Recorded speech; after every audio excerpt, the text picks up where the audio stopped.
తాకట్టులో ఉన్న మీ బంగారం ఈ రోజు ఎంత ధర చేస్తుందో కొమ్మూరి గోల్డ్ వాళ్ళకి కాల్ చేస్తే ఫ్రీ గోల్డ్ కాస్ట్ చెక్ చేసి చెప్తారు.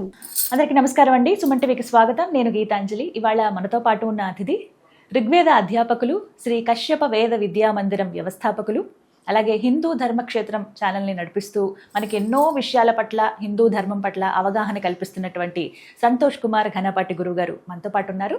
వారితో మాట్లాడదాం. గురుగారు నమస్కారం అండి. నమస్కారం అమ్మ.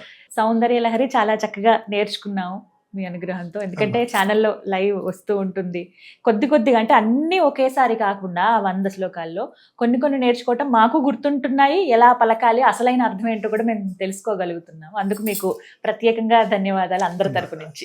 సంతోషం. అంటే ఆ సంకల్పం ఎందుకు తీసుకున్నారండి ఇలా సౌందర్య లహరి? అంటే చాలా మంది సౌందర్య లహరి పారాయణ చేస్తున్నప్పుడు తప్పులతో చేయడం నేను గమనించాను. దానివల్ల తప్పులు లేకుండా చెబితే బాగుంటుంది అని అనిపించి నేను చూస్తూ ఉండగా చాలా మంది సౌందర్య లహరి నేర్పించండి అని అడిగారు నన్ను. అడిగిన తర్వాత మన ఛానల్లోనే గతంలో డైరెక్ట్ రికార్డెడ్ లెర్నింగ్ సౌందర్య లహరి వీడియోస్ పెట్టేవాళ్ళం.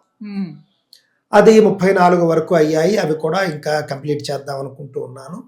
అలా కాకుండా డైరెక్ట్ గా సౌందర్య లహరి మనం నేర్పిస్తే ఎలా ఉంటుంది అని ఒక ఆలోచన కలిగింది. ఎంతో మంది కోరుకుంటున్నారు కాబట్టి అప్పుడు హఠాత్తుగా ఉచిత సౌందర్య లహరి తరగతులు మనం ప్రారంభం చేయడం జరిగింది. మనం ఇప్పుడు విద్య చెప్పడానికి మనం రూపాయి తీసుకోవడం అనేది ఉండదు. ఇచ్చినా కూడా మనం వద్దంటాం. మీరు చెప్తున్నారు కాబట్టి ఇస్తున్నాం, వద్దని చెప్తాం.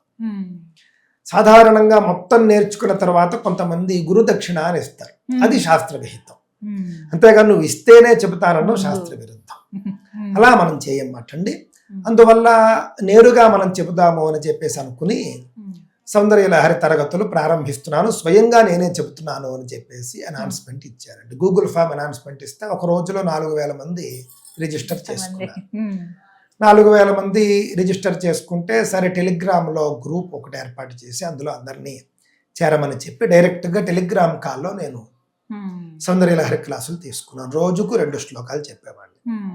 ఒక్కొక్కసారి ఏం చేసేవంటే టెలిగ్రామ్ కాల్లో ఏదో సమస్యలు వస్తుంటే ఆ మధ్య ఒక వారం రోజులు టెలిగ్రామ్ ని బ్యాన్ చేసింది కేంద్ర ప్రభుత్వం. అప్పుడు యూట్యూబ్ లో డైరెక్ట్ గా నేను చెప్పాను అనమాట. అలాగా 100కు 100 శ్లోకాలు పూర్తి చేయడం జరిగింది. ఫస్ట్ బ్యాచ్ అయిపోయింది. 250 మంది మొదటి నుండి చివరి వరకు పూర్తిగా నేర్చుకున్నారండి. మొదట్లో ఎక్కువ మంది వచ్చారు, తర్వాత మెల్లగా తగ్గి 250 మంది పూర్తి చేశారు. వాళ్ళందరినీ మొన్న గురు పూర్ణిమ నాడు ఒక క్షేత్రంలో కలవడం జరిగింది. వాళ్ళందరికీ ప్రత్యేకంగా కొన్ని $. అవనేవి. సౌందర్య లహరి తరగతులు పూర్తయిపోయాయి. సౌందర్య లహరి ఫస్ట్ బ్యాచ్ అయింది. సెకండ్ బ్యాచ్ మళ్ళీ ప్రారంభించబోతూ ఉన్నాము. దానికంటే ముందు మధ్యలో కనకధారాస్తవం అందరికీ నేర్పించాలి. అది చాలా మంది అడిగారు. ఖచ్చితంగా రావాలి మీకు అని చెప్పి ఇలా గురువు గారు అన్నారండి. ప్రతి ఒక్కరి జీవితంలో కొన్ని నేర్చుకోవాలి మీరు స్తోత్రాలు.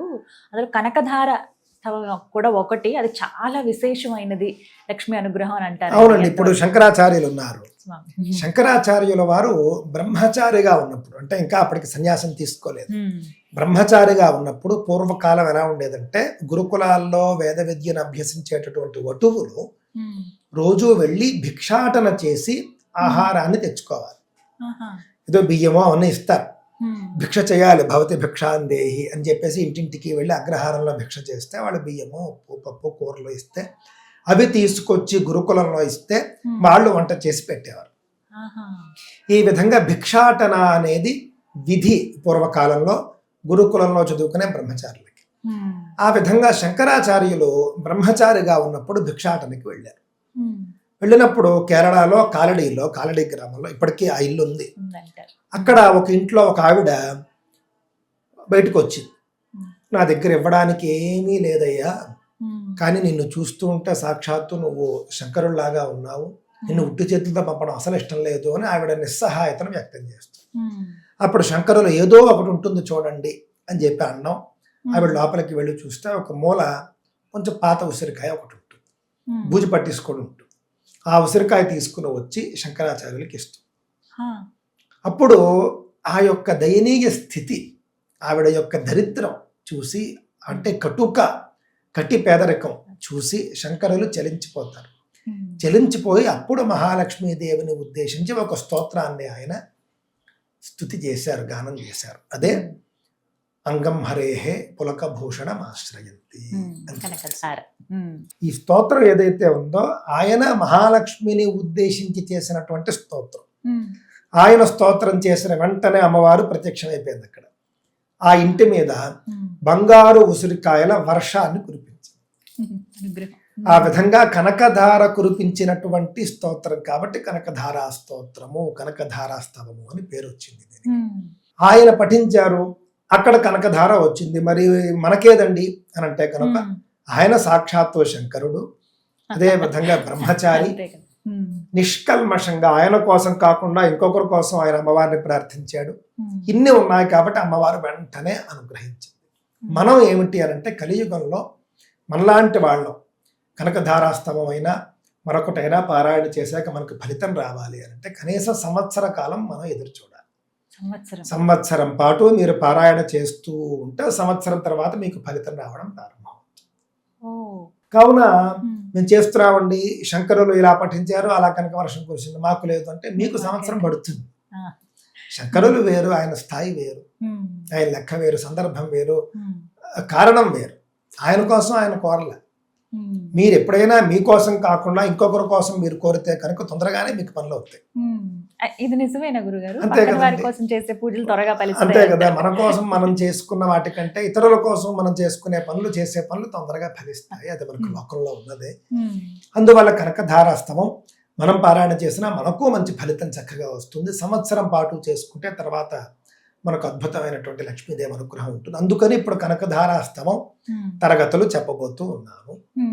మోస్ట్లీ ఇది యూట్యూబ్లోనే డైరెక్ట్గా ఉండవచ్చు, కానీ దీనికి సంబంధించినటువంటి అప్డేట్స్ ఇవన్నీ కూడా టెలిగ్రామ్లో ఉంటాయి. మనది టెలిగ్రామ్ గ్రూప్ ఉంది, వాట్సాప్ ఛానల్ ఒకటి ఉంది, వాట్సాప్ గ్రూపులు కొన్ని ఉన్నాయి.